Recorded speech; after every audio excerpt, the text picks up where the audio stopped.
তিনি চাচল আগরতলাनि নতুন কলা सेक्टर हलनग Tripura state cooperative bank private limited नि फिल ब्रै चिथाम बिसि पुमानि पान्दा संजाखा अ पान्दाव मानजाखा रां मंत्री प्रणजित सिंह रॉय तंखा मंत्री शुक्लाचरण वातिया ते कोअपरेटिव बैंक नि चेयरमैन नागादिराज नखबै जुदा जुदा आदां रक पान्दानो जाति कथार मुसुमानि बिसिंतै चेंसाइ रेजाखा ते कोअपरेटिव बैंक न कुचुगो बाहिके तिसानाय आबरंगतै कक्स नारखा मंत्री शुक्लाचरण वातिया আজকে ত্রিপুরা স্টেট কোঅপারেটিভ ব্যাংক লিমিটেডের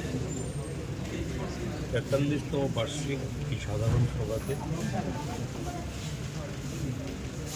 এই সকলের উপস্থিতি বিশেষ করে আমাদের মাননীয় মন্ত্রী শুক্লাচরণ মধ্যে আছেন, আমাদের যিনি চেয়ারম্যান নাগার্জুন দত্ত মহাশয় আছেন, সেক্রেটারি ঠাকুরবাবু আছেন, সকলে মিলে এবং সেখানে টোটাল এখানে আসার আগে অবশ্যই এতটা আমার ছিল না স্টেট কোঅপারেটিভ ব্যাংকের কতটা তাদের ক্যাপিটাল বা তাদের মুনাফা কেমন হয়, তাদের অ্যাক্টিভিটিসটা কী পর্যায়ে। এখন এটা তো ঠিক আছে, মূলত ত্রিপুরা স্টেট কোঅপারেটিভ ব্যাংক আজকে ৭০ বছরে পদার্পণ করেছে। লম্বা সময় 10 বছর আমরা বাদ দিই, তো বাকিটা স্বাধীনতা 10 বছর পরে শুরু করেছে। ওই সময় থেকে আর্থিক গ্রামীণ অর্থনীতিকে সমৃদ্ধ করার জন্য ওই সময়ের চিন্তাভাবনা নিয়ে সেখানে করাইতে ল্যান্ড ট্যাক্সের মাধ্যমে সরাসরি মানুষের কাছে, কৃষকদের কাছে, ক্ষুদ্র ব্যবসায়ীর কাছে সুযোগ পৌঁছানো। সময়ের সঙ্গে সঙ্গে এটা একটা সময় একটা দুর্বল অবস্থায় পৌঁছে যায়। বহু ল্যান্ড ট্যাক্স কিন্তু সেখানে দুর্বল হিসাবে পরিচিত হয়েছে এবং বন্ধ। আজকের দিনেও কিন্তু সেখানে এটা বলবো আমি যে ল্যান্ড এবং ট্যাক্সের যে মূল চিন্তা দিয়ে করা হয়েছিল সেই চিন্তা কিন্তু এখন সঠিকভাবে এখনও প্রতিফলন হয়নি। কিন্তু ত্রিপুরা স্টেট কোঅপারেটিভ ব্যাংক সেই প্রক্রিয়ার সঙ্গে যুক্ত আছে, ল্যান্ড ট্যাক্সগুলোকে অনেক ডেভেলপ করেছে এবং এটা মানতে হবে যে আজকে যেখানে অনুষ্ঠানে আমরা দেখেছি অনেক ল্যান্ড ট্যাক্সকে যথেষ্ট পুরস্কৃত করা হয়েছে এবং ওই জায়গার থেকে বেরিয়ে এসছে যে এখানে তাদের রিভাইভ করেছে, ডেভেলপ করেছে এবং ত্রিপুরা স্টেট কোঅপারেটিভ ব্যাংকের যে টোটাল মূলধন বৃদ্ধি হয়েছে এবং গত 24-25 যে অর্থ তাদের যে নিট মুনাফা ছিল, যে যেখানে 36 কোর মুনাফা করতে নিট প্রফিট, সেটাকে 1 বছর পরে তাদের 74 কোর্সে তারা পৌঁছে গেছে। Not a matter of growth, যেটা 100% ক্রস করেছে। এটা আমি পরিষ্কার এসে অবশ্যই আমার এই নতুন অভিজ্ঞতা হলো যে তাদের অগ্রগতি এবং তাদের যে কাজ, এই টোটাল টিম মাননীয় মন্ত্রীর নেতৃত্বে আমাদের চেয়ারম্যান নাগার্জুন দত্তের দিয়ে সমস্ত টিমকে নিয়ে যে খুব ভালো গতিতে চলেছে। আর সবচেয়ে বড় কথা, একটা ধন্যবাদ তো অবশ্যই দেবো,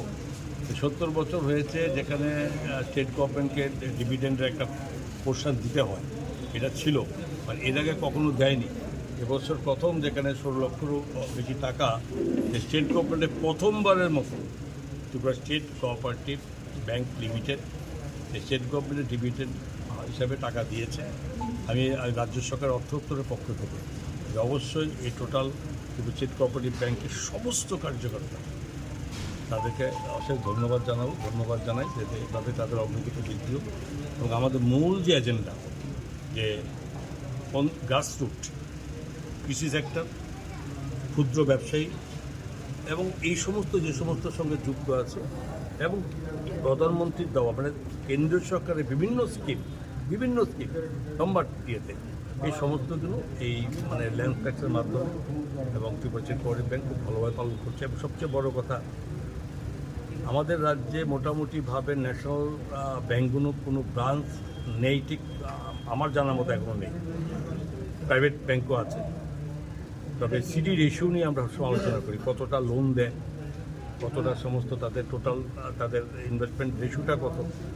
তো এই জায়গাতে আজকে এটাও আবার ধন্যবাদ দেবো আমি যে এই রাজ্যে সিডি রেশিও, ছোট ব্যাংক হতে পারে কিন্তু সেখানে 66% সিডি রেশিও মেনটেন করে, যেখানে স্টেট ব্যাংকের মতো 47%, যেখানে 42% গ্রামীণ ব্যাংক, তো 36% পাঞ্জাব ন্যাশনাল ব্যাংক। এই অবস্থার মধ্যে অন্য ব্যাংকের মধ্যে এই জায়গায় তারা পৌঁছেছে। আমি এর জন্য আলাদা ধন্যবাদ দেবো, অগ্রগতি কামনা করি।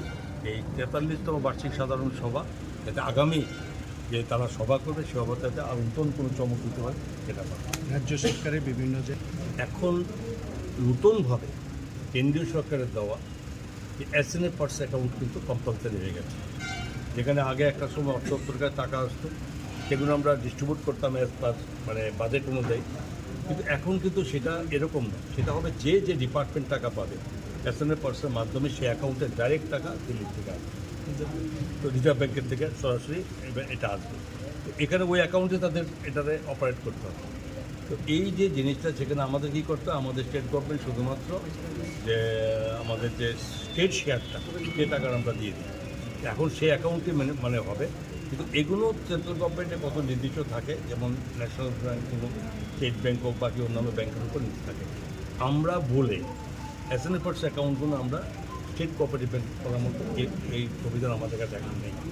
তারপরেও এই ব্যাংকে আরও কীভাবে শক্তিশালী করা যায়, বারবার তো বলেছে সবাই, সেখানে দেখা হবে যে ওইটাকে এড়িয়ে নিয়ে যে স্টেট গভর্নমেন্ট হওয়ার থেকে আলাদা করে কিছু করা যায়, সেটা স্টেট গভর্নমেন্ট চিন্তা করে।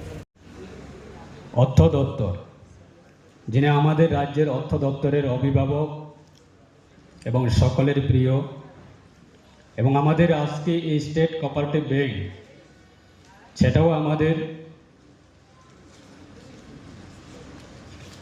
রাজ্যের অর্থ সাধারণ মানুষের কাছে সমবায় দপ্তরের যে আন্দোলন, সেটাকে মানুষের কাছে পৌঁছানোর জন্য যে সহযোগিতা দিয়ে কাজ করছে আমাদের স্টেট কোঅপারেটিভ ব্যাংক।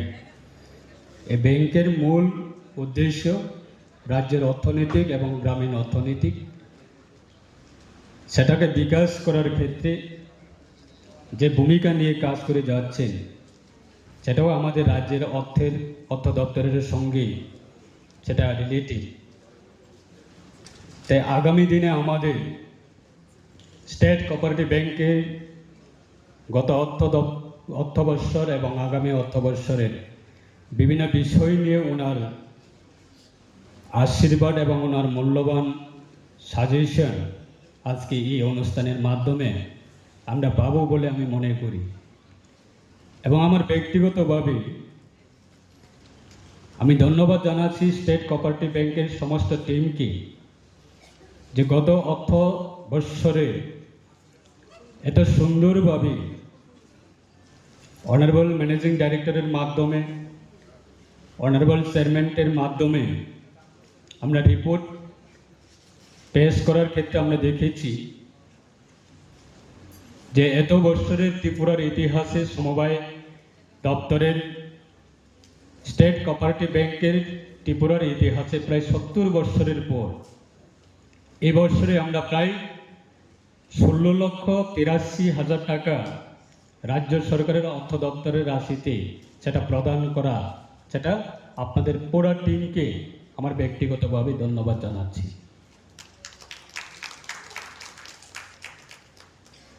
এবং আগামী অর্থ বৎসরের জন্য প্রায় 80 কোটি টাকা আপনারা যে প্রফিট মার্কেটিং করার যে প্রস্তাব রেখেছে, তার জন্য আমি ব্যক্তিগতভাবে এবং দপ্তরের মন্ত্রী হিসাবে আপনাদেরকে সবাইকে অগ্রিম শুভেচ্ছা জানাচ্ছি, অভিনন্দন জানাচ্ছি। একটা জিনিস যে আমাদের যদি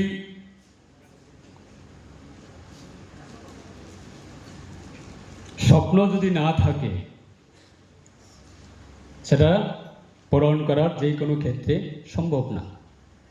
তাই সেটাই, এবং আমরা দেখেছি যে আপনাদের এই সুন্দর একটা অনুষ্ঠানের মাধ্যমে আমাদের পূর্ব বক্তারা সেটা মূল্যবান কথাগুলি তুলে ধরেছে। বিশ্বাস এবং বিকাশ, আমরা রাজ্যের সাধারণ মানুষের কাছে যদি স্টেট কোঅপারেটিভ ব্যাংকের প্রতি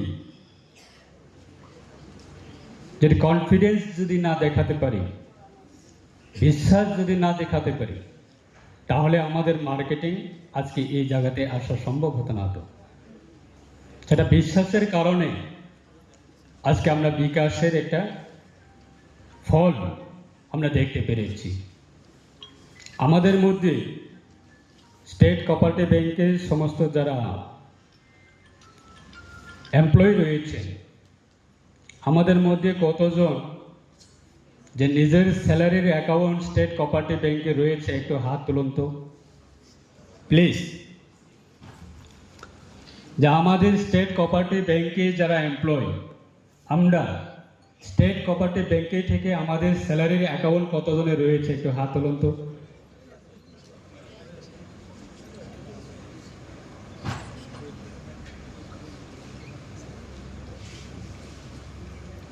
আমরা স্টেট কোঅপারেটিভ ব্যাংক, এই ব্যাংকের এমপ্লয়, দ্যাট মিনস ফ্যামিলির মেম্বার, আমরাই যদি স্টেট কোঅপারেটিভ ব্যাংকের থেকে যদি আমরা স্যালারি যদি না তুলি, নিজের অ্যাকাউন্ট, নিজের স্যালারির স্টেট কোঅপারেটিভ ব্যাংকের অ্যাকাউন্ট থেকে, তাহলে আমরা আদার্স জেনারেল পাবলিকে কিভাবে আমরা কনফিডেন্স দেখাতে পারবো? এটা জাস্ট আমার একটা প্রস্তাব। ইভেন আমিও বসে বসে আমিও ভেবেছি যে আগামী মাস থেকে আমার অলরেডি স্টেট কোঅপারেটিভ ব্যাংকে আমার নিজস্ব অ্যাকাউন্ট রয়েছে। নেক্সট মান্থ থেকে আমিও আমার যে অনারিয়াম সেটা আমি স্টেট কোঅপারেটিভ ব্যাংকে থেকে আমি নেব।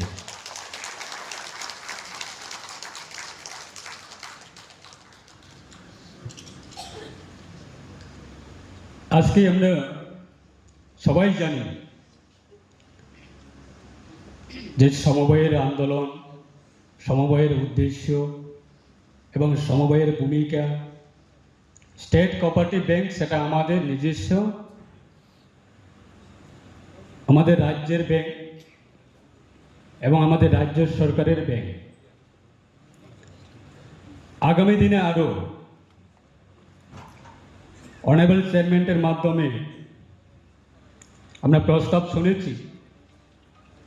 প্রেজেন্টলি আমাদের 67 ব্রাঞ্চেস রয়েছে এবং আগামী দিনে আরও 5 থেকে 6 বা 5 and 6 নিউ ব্রাঞ্চেস খোলার জন্য সেটা আরবিআইয়ের কাছে পাঠানো হয়েছে এবং আরও ব্রাঞ্চেস ইনক্রিজ হবে। তাহলে আমাদের নিজস্ব যে একটা বিশ্বাস, কনফিডেন্স, আমরা সবাই এই ব্রাঞ্চের যারা এমপ্লয়, আজকে এই অনুষ্ঠানের পরে আমরা সেটা ডিসাইড করব। জেনারেল মাননীয় ম্যানেজিং ডাইরেক্টরের ওনার প্রস্তাব না, বা চেয়ারম্যানের প্রেসারে বা সরকারের নির্দেশে, সেটা না।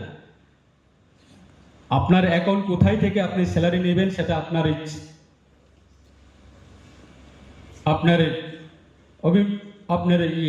রায়। কিন্তু আমরা as a employ state cooperative ব্যাংকের হিসাবে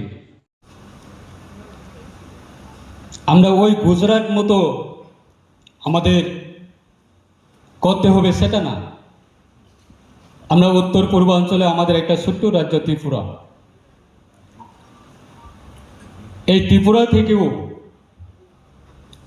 আজকে আমাদের বিকশিত ভারত নির্মাণ করার ক্ষেত্রে প্রত্যেকটা গ্রামীণ স্তর পর্যন্ত, ভিলেজ লেভেল পর্যন্ত সহকার সে সমৃদ্ধি সমবায় দপ্তরের যে আন্দোলনের সঙ্গে মানুষকে যুক্ত করে, কৃষকদেরকে যুক্ত করে আজকে আমাদের বিভিন্ন অর্থনৈতিক শক্তিশালী করার ক্ষেত্রে আমাদের ভূমিকা নিতে হবে। আমরা সবাই জানি যে আমাদের দেশের প্রধানমন্ত্রীজির নেতৃত্বে আজকে দেশের আমাদের অর্থনৈতিক, আমাদের মাননীয় উদ্বোধক রয়েছেন, ওনার মাধ্যমেও আমরা শুনব যে দেশের অর্থনীতি কোন পরিস্থিতিতে রয়েছে, রাজ্যের অর্থনীতি কোন পর্যায়ে রয়েছে। আপনারা জানেন যে আমাদের দেশের অর্থনীতি আজকে সারা বিশ্বের মধ্যে প্রায় ৪র্থ স্থানে পৌঁছে গেছে। সেই ৪র্থ স্থানে পৌঁছে যাওয়া দেশের অর্থনৈতিক পরিকাঠামো, সেটা আমাদের ত্রিপুরাও এবং সমবায় দপ্তরেও একটা ভূমিকা রয়েছে। যারা ল্যাম্প স্পেক্স বা বিভিন্ন সোসাইটি যারা রয়েছেন, আজকে দিনে দাঁড়িয়ে প্রত্যেকটা জিনিস ডিজিটালাইজেশন হচ্ছে, মার্কেটিংয়ে কম্পিটিশন হচ্ছে এবং চ্যালেঞ্জিং হচ্ছে। এইগুলি নিয়ে আমাদের যত সম্ভব রাজ্য সরকারের সমবায় দপ্তর আপনাদেরকে সহযোগিতা করার জন্য আমাদের টিম এবং রাজ্যের মাননীয় মুখ্যমন্ত্রীর নেতৃত্বে আমরা যত সম্ভব চেষ্টা করে যাচ্ছি। এক সময় আমরা দেখতাম যে আমাদের ল্যাম্প স্পেক্স বা আদার সোসাইটিগুলি ব্যবসা করার, অ্যাক্টিভিটিস করার বা মানুষের কাছে যে উদ্দেশ্য সমবায় সেটাকে মানুষের কাছে পৌঁছানোর জন্য তাদের কোনো পরিকল্পনাই ছিল না। আজকে আমরা দায়িত্ব নিয়ে বলতে পারি রাজ্যের মাননীয় মন্ত্রী অর্থ দপ্তরের ওনার উপস্থিতিতে আজকে দিনে দাঁড়িয়ে প্রত্যেকটা আমাদের সমবায় দপ্তরের সহযোগিতায় প্রত্যেকটা সোসাইটি অনেক পরিবর্তন এনেছে। যাদেরকে আমরা আজকে সম্বোধনা দিচ্ছেন তাদের প্রত্যেকটা সোসাইটিতে আমরা যত সম্ভব আমাদের দপ্তরের আধিকারিক সহ নিয়ে আমরা ফিজিক্যালি আমরা প্রত্যেক মাসে না হলেও 2 মাসের অন্তর অন্তর আমাদের টিম ভিজিটে যায়। তাদের অ্যাক্টিভিটিস কী করছে, তারা কি ব্যবসা করছে, তাদের কি সমস্যা রয়েছে, সেইগুলি আমরা সমস্যাটাকে সমাধান করার জন্য এবং দপ্তরের সহযোগিতায় তাদেরকে আমরা বিভিন্ন প্রকল্প তাদের কাছে পৌঁছানোর জন্য আমরা কাজ করে থাকি। এবং স্টেট কোঅপারেটিভ ব্যাংকের যারা এমপ্লয়ি রয়েছে আমরাও সেই মানসিকতা নিয়ে আমরা মানুষের কাছে সেটা পৌঁছতে হবে। আমরা শুধু এমপ্লয়ি না বা সরকারি কর্মচারী না, যা আমাদের যারা সোসাইটি রয়েছেন এই সোসাইটির যারা মেম্বাররা রয়েছেন তাদের বন্ধুত্ব হিসাবে আমরা তাদেরকে সহযোগিতা করা, সেটাই আমাদের মানসিকতা থাকতে হবে।